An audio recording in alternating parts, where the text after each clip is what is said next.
মুসা আলাইহিস সালামের জামানায় আমরা কিতাবে পড়ছি, ইমাম গাজালির কিতাবে, মুসা নবীর জামানায় মুসা আলাইহিস সালাম এর কওমের লোকেরা বনি ইসরাইলের এক যুবককে, যে খুব দুশ্চরিত্র ছিল, খুব খারাপ ছিল, বদঅভ্যাস ছিল, মন্দ চরিত্রের ছিল, একদিন বনি ইসরাইলের মুসা নবীর কওমের লোকেরা তারে এলাকা ছাড়া করে দিছে, তারে এলাকার থেকে ত্যায্য করে দিছে, করে তারে যখন তাড়াইয়া দিছে, ওই যুবক জঙ্গলে চলে গেছে। জঙ্গলে যাওয়ার পরে সে প্রচন্ড অসুস্থ হয়ে গেছে, সাথে সাথে একেবারে জান যায়।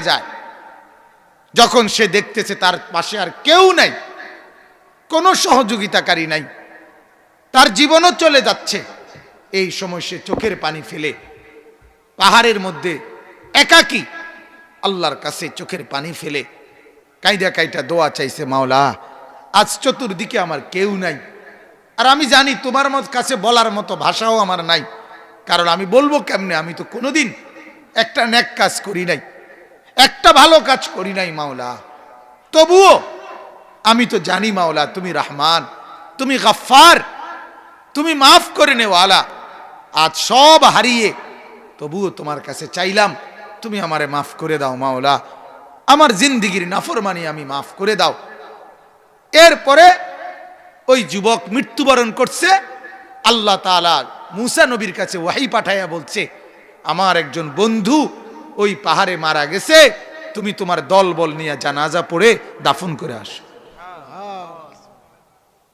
কওমের লোকেরা ওই পাহাড়ের পাড়ে গিয়ে দেখে কোনো লোক নাই, তাদের মহল্লা থেকে বিতাড়িত ওই যুবকটা মইরা পড়ে রয়েছে। তখন কওমের লোকেরা বলতেছে, নবী মুসা, আল্লাহ বললেন আল্লাহর এক প্রিয় বান্দা মারা গেছে, তার দাফন কাফন জানাজা পড়তাম, কই এরকম তো কেউরে দেখছি না, ওই আমরার হেইতে না এনে পড়ে রয়েছে, তে মরছে। হ্যাঁ, তখন আল্লাহ তাআলা জানাইছেন, মুসা তোমরা যারে খুঁজতেছ সে তোমাদের এই যুবকই আমার বন্ধু, যে তওবা করে গোটা পৃথিবীর থেকে মায়ুস হয়ে, গোটা পৃথিবীর থেকে নিরাশ হয়ে আমার কাছে হাত তুলছে, আমি তারে মাফ করে দিছি, আর আমি যারে মাফ করে দেই তারে আমি বন্ধু বানায় নেই। আমার মাগফিরাত পাইলে সে আমার বন্ধু হয়ে যায়, আমার ক্ষমা পেলে সে আমার দোস্ত হয়ে যায়। বলেন আলহামদুলিল্লাহ। তো বলতেছিলাম, কত পাহাড়ে, কত জঙ্গলে, কত আল্লাহর ওলি বুজুর্গ আছে যাদের নাম পৃথিবীর কেউ জানেও না, কিন্তু জানে কে? আল্লাহ। হাজারো লাখ নবীর নাম পৃথিবীবাসী জানে না। 1,24,000 নবী যদি হয়, কিংবা 2,24,000 নবী হোক, পৃথিবীর কোন কিতাবে 50,000 নবীর নাম, 20,000 নবীর নাম আছে এক লগে, এমন কোন কিতাব নেই। আপনি হুজুরদেরকে জিগাই নাই। তো এই নবীরা পৃথিবীতে আল্লাহর দ্বীনের দাওয়াত দিয়ে গেলেন এবং নবী ছিলেন, অথচ ওনাদের নাম নাই কেন? ওনাদের নাম কেউ জানে না কেন? আমরা সব ভোটার, যারা ভোটারের লিস্টই আছে। আল্লাহ তাআলা বলেন, আমি অল্প কিছুর নাম বলেছি, বাকিদেরকে আমি নাম না বলেই আমার বন্ধুকে আমি আমার কাছেই জমা রাখছি। হাসরের ময়দানে দেখাবো আমার বন্ধু কারা কারা। এমন বন্ধুদেরকে দেখে তোমরা চমকে যাবা, হায় তোরে তো জীবনে কোনোদিন ভাবি নাই, তুই যে আল্লাহর ওলি, হায় হায় কিরে তোরে তো ভাবি নাই, তুই কেমনে কাম করলি, তুমি কেমনে আল্লাহরে রাজি করলা। তখন কোরআনে আছে, আল্লাহর প্রিয় বান্দা বলবে, ইন্নী জানান্তু আন্নী মুলাকিন হিসাবিয়া, ভাই আপনাদের সাথে চললে ফিরলে কি হইব, আমি জানতাম এমন একটা হিসাবের দিন আসবে, আর এই জন্য আমি একই বাজারে থাকলেও, একই জায়গায় বাজার করিলেও, একই মহল্লায় থাকলেও, আপনি যদিও নামাজ পড়তেন না, আমি ঠিকই নামাজ পড়তাম, আমি ঠিকই হালাল খাইতাম, আমি ঠিকই তাসবিহ পড়তাম, আপনি আমারে হয়তো ভাবছিলেন বোকা, কিন্তু আজ বুঝলেন তো কে বোকা? আজ দেখলেন তো। এজন্য আমরা প্রত্যেকেই যে কয়জন বসছি, প্রত্যেকে আলাদা আলাদা পৃথক পৃথক ফিকির করি যে আমার জীবন ঈমান আমলের উপরে কতটুকু হইল। ওই যে এইমাত্র মাওলানা মুফতি দ্বীন মোহাম্মদ সাহেব এইমাত্র শেষ বললেন, রজুলুন যাকারাল্লাহ খালিয়ান ফাফাদাত আইনাহু, আল্লাহ তাআলা আরশের নিচে ছায়া দান করবেন তাকে যে একাকী বসে বসে আল্লাহকে ডাকতে শুরু করছিল আর চোখ দিয়া পানি পড়ছে আর আল্লাহ পাকের মহব্বতে কাঁদতেছে। এমন প্রিয় মানুষটাকে আল্লাহ তাআলা বলে রাতের আঁধারে একাকী কাঁদছে, কেউ জানে না। হাসরের ময়দানে দেখবা তোমরার গ্রামের ওই লোকটা আমি আল্লাহর আরশের নিচে দাঁড়ায়,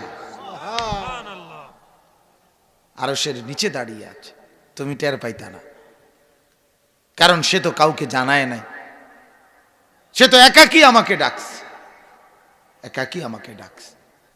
অতএব এটা ভাবা উচিত, এটা চিন্তা করা উচিত, আলাদা আলাদা ভাবা উচিত। আমি কি করছি, আমি কি করছি? ফালানাসআলান্নাল্লাযীনা উরসিলা ইলাইহিম ওয়ালানাসআলান্নাল মুরসালিন। আল্লাহ তাআলা বলেন তোমাদের প্রত্যেককে নবী এবং রাসূলদের যত বাণী আমি পৃথিবীতে তোমাদের কাছে জানাইছিলাম, এই সবগুলোর ব্যাপারে আমি আল্লাহ তোমাদেরকে জিজ্ঞেস করব। 5 ওয়াক্ত নামাজ, এই কথাটা কি শোনো নাই? তখন বান্দা বলবে হ্যাঁ শুনেছি মাওলা। আল্লাহ বলবে তো পড়লা না কেন? বলো। যাকাত যে দিতে হয় এটা শোনো নাই? বান্দা বলবে হ্যাঁ শুনেছি। কেন মানলা না? কেন হজ করলা না? কেন রোজা রাখলা না? কেন দান করলা না? কেন সাদাকা দিলা না? কেন হারাম থেকে বাঁচলা না? সুদ যে হারাম শোনো নাই, কেন বাদ দিলা না? মিথ্যা যে হারাম জানো নাই, কেন বাদ দিলা না? কেন? এভাবে আল্লাহ তাআলা বলবেন, প্রত্যেকটা জিজ্ঞেস করবেন। ফালানাসআলান্নাল্লাযীনা উরসিলা ইলাইহিম, যাদের কাছে আমি রাসূল পাঠাইছি তাদেরকে আমি জিজ্ঞেস করব। ওয়ালানাসআলান্নাল মুরসালিন, আবার নবীদেরকেও জিজ্ঞেস করব, রাসূলদেরকেও জিজ্ঞেস করব। আপনারা বলেন আপনারা বলছেন কিনা? তো নবীরা বলবেন হ্যাঁ আল্লাহ বলছি। তা আল্লাহ বলবেন এবার তোমরা জবাব দাও, কেন সাড়া দিলা না? কেন সাড়া দিলা না? আমরা তখন কি বলবো বলেন? ইসলামের কোন বিধানটা বাকি আছে? মোটা দাগের মোটা মৌলিক যে বিধিবিধান, ইসলামের যে মৌলিক বিধিবিধান, মৌলিক হালাল হারাম, জায়েজ না জায়েজ, উচিত অনুচিত, করণীয় বর্জনীয়, মৌলিক যেগুলো, এগুলো বাদ পড়ছে জানেন না এমন কোনটা? সবই তো আলহামদুলিল্লাহ আমরা জানি। তো যেহেতু জানেন তো মনে রাখেন আমাকেও জবাব দিতে হবে, আপনাদেরকেও জবাব দিতে। মাদা আমিলা ফিমা আলিমা, আল্লাহ তাআলা জিজ্ঞেস করবে যা যা জেনেছিলে তা কি কি আমলে পরিণত করেছো এটা বলো। হাসরের ময়দান। আবারও বলি, আমার শায়েখ আরিফ বিল্লাহ আল্লামা মুফতি মুশতাকুন নবী সাহেব বলে, হাসরের মাঠ মামুর বাড়ি না, হাসরের মাঠ নানার বাড়ি না, হাসরের মাঠ আল্লাহ তাআলার প্রবল প্রতাপ, আল্লাহ তাআলার প্রচন্ড রাগ ক্রোধ, ওই রকম একটা মাঠ যে মাঠে আল্লাহ তাআলা প্রচন্ড রাগান্বিত থাকবেন। হাসরের মাঠে আল্লাহ তাআলা ফুল্লি রাগ করে থাকবেন। কাহ্হার, জব্বার, আজিজ, জুন্তিকাম, সরিউল হিসাব, শদীদুল ইকাব, এরকম সিফাত নিয়ে থাকবেন। আল্লাহ তাআলা বলবেন সেদিন আমি প্রচন্ড রাগান্বিত থাকব, সেদিন আমি আল্লাহ তাআলা এক বিন্দু ছাড় দেব, এক বিন্দু না। ওয়াকিফুহুম ইন্নাহুম মাসউলুন, আল্লাহ বলবে ফেরেশতারা প্রত্যেককে দাঁড় করাও, একজন একজন করে দাঁড় করাও, আমি জিজ্ঞেস করব। ইন্নাহুম মাসউলুন, জিজ্ঞেস করা হবে বাজান, প্রতি মিনিট প্রতি সেকেন্ড। কি যুক্তিতে আজকের রবিবারের 5 ওয়াক্ত নামাজ ছুটে গেল বলো? কেন জামাত ছুটলো বলো? কি সমস্যা হয়েছিল সেদিন? কি হয়েছিল সেদিন? আদালতে যেমন ঘটনার বিবরণ শুনতে চায় বাদী বিবাদীর কাছে, যে বলেন আদালতের সামনে শুনান কি হয়েছিল ঘটনা, বলে না এরকম? আল্লাহ তাআলা বলবেন হাসরের মাঠ তো আদালত, মহাবিচারের দিন, মালিকি ইয়াউমিদ্দিন, বিচারের দিন। সেদিনও আল্লাহ তাআলা জিজ্ঞাসা করবেন, বান্দা বলো। তুমি না বললে, না জিজ্ঞাইয়া আমি এমনি ফিরে দিতাম না। তোমারে বলে বলে জিজ্ঞাসা করে করে বুঝাইয়া বুঝাইয়া আমি আল্লাহ তাআলা শাস্তি দেব। তোমার প্রত্যেকটা কৃতকর্ম জমিন কথা বলবে, তোমার অঙ্গ প্রত্যঙ্গ বলবে, ফেরেশতা বলবে, ফেরেশতার লিখিত কপি দেখাবে।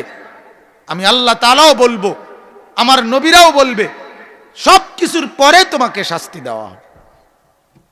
আল্লাহ তাআলা আমাদেরকে বোঝা মানা সহজ করে দেন।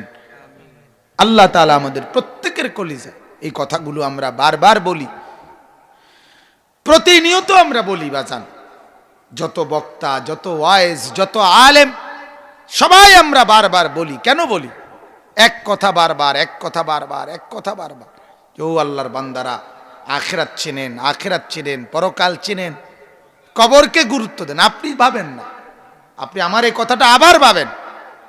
এই পর্যন্ত পিছনের দিনে কবরবাসী যারা, তারা কবরে আছে কতদিন, দুনিয়ায় ছিল কতদিন?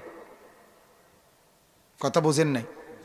নূহ আলাইহিস সালামের উম্মত পৃথিবীতে ছিল কতদিন, আজ কবরে আছে কতদিন? আপনি ভাবেন না। আমার আপনার পূর্বপুরুষ, আমাদের আজ থেকে 200 বছর আগের পূর্বপুরুষ, মনে করেন উনারা পৃথিবীতে ছিল কয়দিন, আজ কবরে আছে কয়দিন?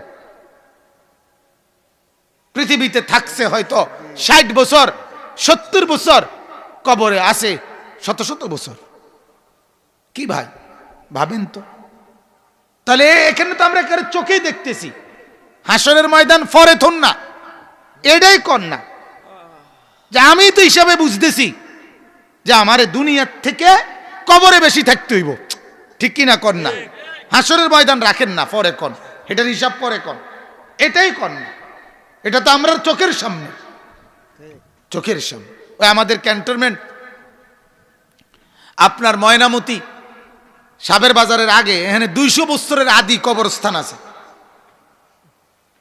লেখা আছে 200 বছরের আদি কবরস্থান।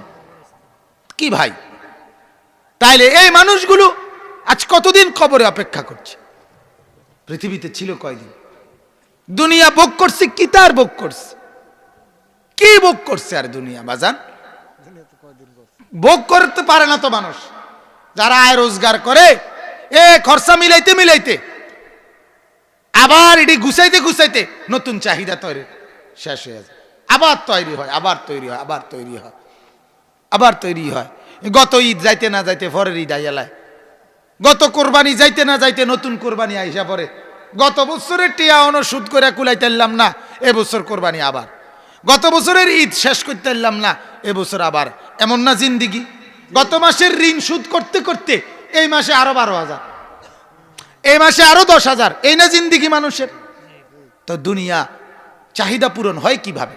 আমরা ভাবি একটু, আমি ভাবি, কল্পনা করেন। আমার মনে আছে এই কথা স্পষ্ট। আমার আব্বারে দেখতাম, আমার আব্বা প্রাইমারি স্কুলের মাস্টার ছিলেন, মসজিদে ইমামতি করতেন, অল্প বেতন ছিল তখন। তো প্রাইমারি স্কুলের বেতনও কম ছিল, মসজিদের বেতন ছিল আব্বার শুধু 2800 টাকা, 3000ও না, 2800। এই অল্প কয়টা টাকা দিয়া 5 ভাই 3 বোন আমরার ফ্যামিলিতে ছিল। 5 ভাই 3 বোনের ফ্যামিলি চালাইতো আব্বা, মা সহ। আমরা তাইলে আমরা ভাই বোন 8 জন, মা বাবা ওনারা 2 জন, 10 জন মানুষ ছিলাম। আব্বা এই অল্প কদ্দুর টাকা দিয়া, তা আমার মনে আছে আব্বা প্রত্যেক মাসে কইতো, আমি যতদিন আমার বুঝে দেখছি, আব্বা আইসেই ঘরে কইতো, আরে এই মাসটা আমারে কি পাইলো বুঝলাম না, এই মাস টাকা শেষ হয় না, এই মাসটায় কি মানে ইয়াই শেষ হয় না, খরচাই শেষ হয় না তোমার। আমার মারে কইতো, কই তুমি ডেইলি আমার দুনিয়ার খরচার কথা কও। আহা, প্রত্যেক মাসে এটা কইতো। প্রতিটা মাসে এটা বলতো। তার মানে কি, অভাব জানুয়ারিতে যেমন ফেব্রুয়ারিতেও কি দুনিয়া এমন। দুনিয়া নিশ্চিন্ত হতে দেয় না। নাহলে এই কোটি কোটি শিল্পপতিরা তারা তাদের এই লোভ থামায় না কা।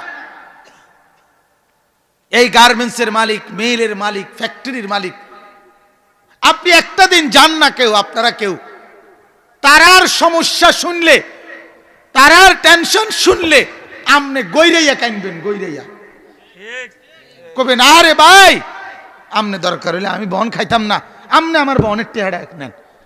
বাপরে বাপ, আমনের যে বিপদ, আমনের বিপদ, কথা বুঝছেন না? এরার বিপদ এত বেশি বিপদ। এরা 100 কোটি টাকার ঋণী, এরা 100 কোটি টাকার ঋণী, এরা 500 কোটি টাকার ঋণী হয়। তাইলে এদের পেরেশানি কি পরিমাণ আপনি ভাবেন, এদের টেনশন কি পরিমাণ।